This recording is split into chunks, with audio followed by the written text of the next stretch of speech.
নমস্কার, কেমন আছেন সবাই? আমরা ভালো আছি। একটু সাজগোজ করছি।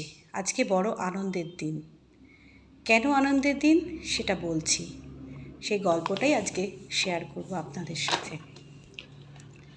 সাজাগোজা মোটামুটি কমপ্লিট হয়ে গেল। আমি আর রাজু বেরিয়ে পড়েছি।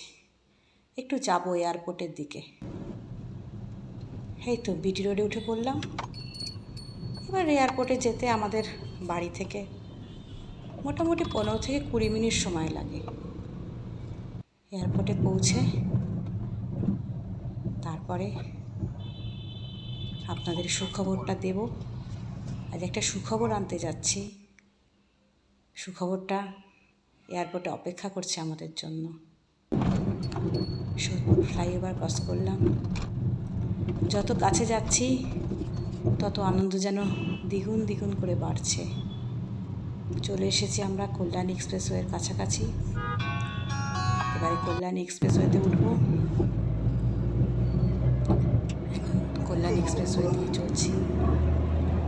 রাতের কল্যাণী এক্সপ্রেসওয়েটা খুব সুন্দর লাগে, চারিদিকে আলো ঝলমল করে আর রাস্তাটাও বেশ অনেকটা তৈরি হয়ে গেছে।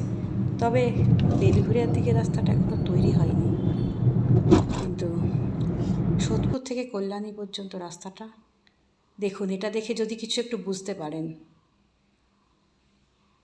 কোনো প্রিয়জন আসছে। এবার আমরা প্রায় এয়ারপোর্টের কাছাকাছি পৌঁছে গেছি।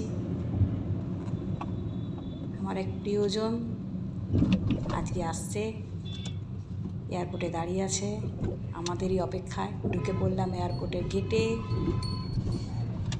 দেখুন দূরে দেখা যাচ্ছে এয়ারপোর্ট। প্রায় কাছাকাছি পৌঁছে গেছি। 6 মাস পরে আসছে আমার সেই প্রিয়জন। প্রচণ্ড মনে আনন্দ, আনন্দ যে কতটা বোঝাতে পারবো না আপনাকে। 6 মাস পরে আমার প্রিয়জনকে আমি দেখতে পাবো।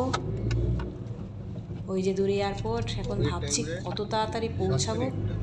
এবং যেহেতু এয়ারপোর্টে গাড়ি বেশিক্ষণ দাঁড় করানো যায় না, তাই ফোন করেছে, বেরিয়েছে।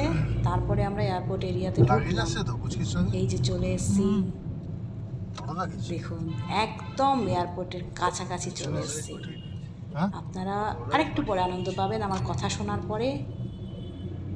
দেখুন খুব আনন্দ লাগছে, এখন ভীষণ আনন্দ লাগছে। আপনাদের বলে বোঝাতে পারবো না যে কতটা আনন্দ লাগছে।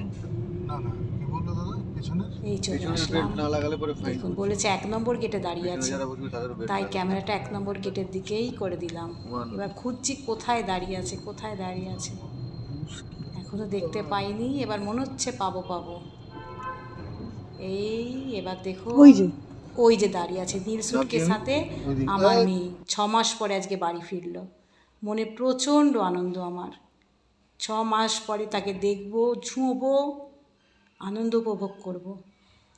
এই হচ্ছে আমার মেয়ে। 6 মাস, 2 বছরের জন্য সে হায়দ্রাবাদে পড়াশুনো করছিল। গত 6 মাসে সে একবারও বাড়ি আসতে পারেনি। 6 মাস পরে এই বাড়ি আসলো। পুরো 6 মাস পরে ও বাড়িতে আসলো। একটু আনন্দ করি, মেয়ে আছে কদিন। Tata, bye bye.